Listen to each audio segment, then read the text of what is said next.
going to speak about the power of communication to cause affinity in love. And I want to start by sharing with you 2 incidents from my life, which are very different from each other. The first one happened when I was 11 years old. Can you imagine me at the age of 11?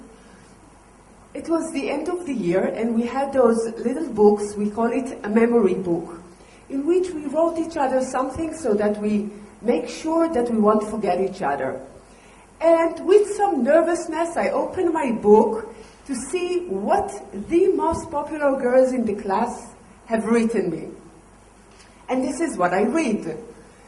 The beauty is not what matters. It is the character that matters. But if you don't have that as well, you can always say that what counts is health. Now, I see that the quiz of the class said it. It means that I'm not popular, that I'm not wanted, I'm not accepted. And throughout the years, I gathered evidences for that, and that became for me the solid truth about who I was and what was important to me. I let a decision of an 11 years old say who I am.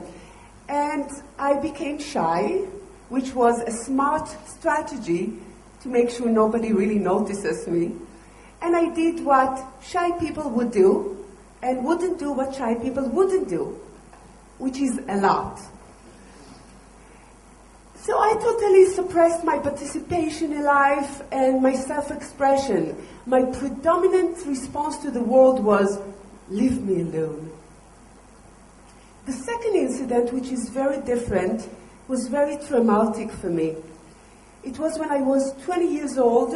I just was about to complete my service in the army, and I was in my way to the base, and just as I arrived to the central bus of Jerusalem, there was this huge explosion. Now, unless you've lived through that kind of an experience, you really cannot imagine it. It is terrifying. There are beats that are flying through the air, including human parts. And I was there, and I looked at my uniform. It was all blood. My face was with blood, and I was running hysterically to the bus that was parking there, looking at the side mirror to see if I still have a face. And thanks God I was in one piece and had a face.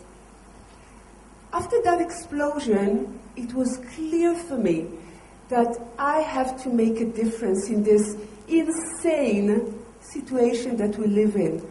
I promised that I will cause peace, that I will forward peace. Except I had 2 major problems. The first one is I am not the kind of person who can do that kind of things. Remember, I'm shy. And the other one is, how on earth would you make a difference with the situation that we have plagued as humankind for centuries? So I didn't do anything with that. I harbored this commitment, this vision of mine, but I didn't do anything about it. Fortunately, years later, I participated in a seminar, personal development seminar, that made a huge difference for me. And what I got there was that this entire thing of being shy and unwanted and not popular, all this package, that's not who I am. That has nothing to do with who I am. That's the way I listened to myself. That's the listening I had for myself. I let myself, at the age of 11, run my life. How absurd can that be? And I really got that I can give that judgment up. I have a say about who I am and what my life is for. So eventually, I got trained to lead those courses, and I do it for the last 15 years. I've been working with many, many people, with more than 30,000 people, and coaching them and giving them the tools to empower them in fulfilling what's important to them. and to make a real difference with themselves and with others. And that has become, for me, my way to fulfill my commitment to peace. So with a long delay, I kept my promise that I made when I was 20. And out of working with many people from all walks of life, young and old, religious, non-religious, Jews, Arabs, I've come to learn that when it comes to relationships, when we step beyond what we've come to believe about relationships, we see that the access to affinity and even the access to love is really a function of communication. And I'm talking about the kind of communication that allows us to be profoundly and powerfully related and to get to know each other in new ways and in productive ways. Now, who's not interested in that, right? We're all interested in that. The question is, how is that achieved? Well, it doesn't begin with your speaking. It doesn't begin with the way you speak, speaking eloquently, speaking passionately. In fact, it begins with your listening. And when I speak about listening, I do not speak about hearing. Most of us are unaware that our listening is not an empty vessel. It's not a blank slate. Rather, we think that if our hearing is not somehow impaired, that whatever enters our ears lands in our listening exactly as it was said. But what we miss as human beings is that there is always, already, something in our listening that shapes and constrains and even distorts what is being said.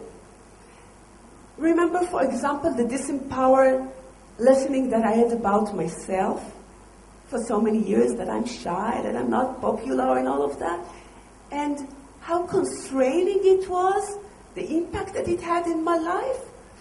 Just imagine what damage can we cause with others with our fixed opinions and notions about them. There's literally nothing that they can communicate or create with us that won't be shaped to be consistent with my already judgment, evaluations, or opinions about them. So let's see how this phenomenon works with our families and with the people that we live with. I'm a mother to 3 children. My daughter Dana, she's my middle daughter. I love her a lot. When she was a teenager, she used to enter home, she would enter the living room, and then she would put all her stuff on the sofa in the middle of the room. In her way in, she would put the other stuff on the stairs while screaming, "Ima, is there anything to eat?" And then she would enter the room, close the door, and put loud music. Now, mind you, the words that went out of her mouth were, "Ima, is there anything to eat?" But in her mother's listening, there was much more complex version that emerges. It was, "She is so disrespectful. She doesn't appreciate what we give her. She's so concentrated with herself. I'll show her. I will teach her what respect is." And then I will throw all of that at her, and she would respond back, "Ima, leave me alone and give me a break." And this dialogue kept going. Endless dialogue. And there was so much tension between us, in anger and disappointment. Now, years passed, and now Dana, she's a mother herself. And she comes and visits us a lot with her daughter, with my granddaughter. And this is what it looks like now. She enters the house. She puts all her stuff in the middle of the living room on the sofa, and then the other stuff on the stairs while screaming, "Ima, is there anything to eat? I'm starving!" Deja vu, right? except not. Somewhere along the way, I realized that I listened to my daughter from I already know. I know that she is disrespectful. She doesn't appreciate what we give her. I already know her. And we didn't have any chance in our relationships. Because I knew the truth about my daughter. And even realizing that, out of my commitment to love and affinity in my family, with my daughter, I let that judgment up. I gave that up. I gave up that listening. And I created a new listening to my daughter with my commitment to discover her newly. And it is so amazing, because when she comes now and she does the same thing that she does, the way I listen to her is, wow, she's so amazing. How she bunches all those balls in the air. She's raising a house. She's raising, not a house, she's raising a daughter. She's having a house, she's managing a house, she's completing her first degree in the university. And when she's at home, she's really at home. She feels free, she's taken care of, she's being loved. And, Dana hasn't changed. But what altered is the way I listen to her. That makes the entire difference in the world. Now, let's see how it works on a larger scale. Same, take Jews and Arabs. There's so much past between us. So much hostility and pain and loss. Children, men and women who are running to see if they still have a face underneath the blood. And in our listening to each other, there's so much there. Sea of opinions. Who's right, who's wrong, who's to blame, beliefs, truth.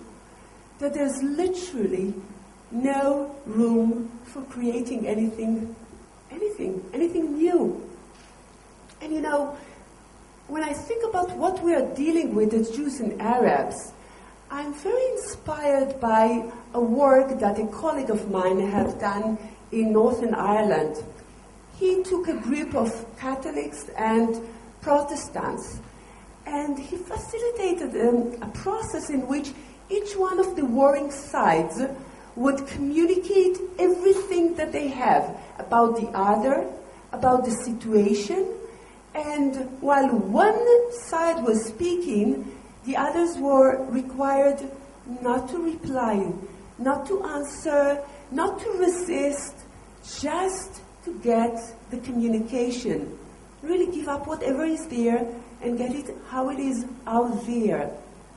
Now, when I think about what it took for me to give up my own opinion and notion about my own beloved daughter, just imagine what it took from them to gradually give up their rigid listening. And what was amazing was that there was this point, that there was the space in which they really could see that both sides share the same commitment. They are committed to the same things.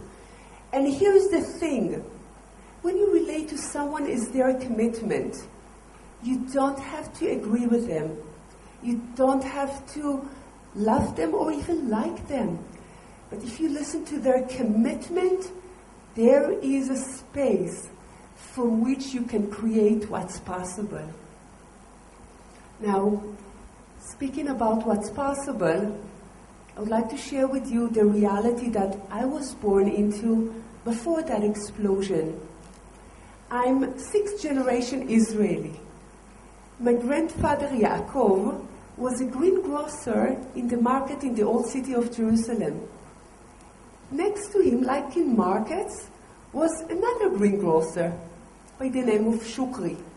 We worked years and years together. And for my grandfather, when he greeted him, good morning, sabah al-khair, boker tov, it wasn't an Arab, it wasn't an adversary that he was speaking to. It was a friend, it was a colleague. And they really could share their same commitment, earning living for their families, living in dignity. And then they could speak about what's really important. Cucumbers. They have to be fresh, they have to be green, and as expensive as possible. That particular lesson of that Jew to that particular herb made something possible. Now tell me, what if we all could take a page from my grandfather's book? What if we give up our preconceived opinions and notions about the other and give the present of listening newly? What if we would practice listening with the desire to discover something new about the other with whom we are having a conversation? As human beings, we all want affinity. We want love. We want peace. Let's approach each other with a sense of discovery and see what becomes possible. Each of us can. One conversation at a time makes the difference. To paraphrase what it says in the Talmud, if not here, then where? If not you, then who? And if not now, then when? Thank you.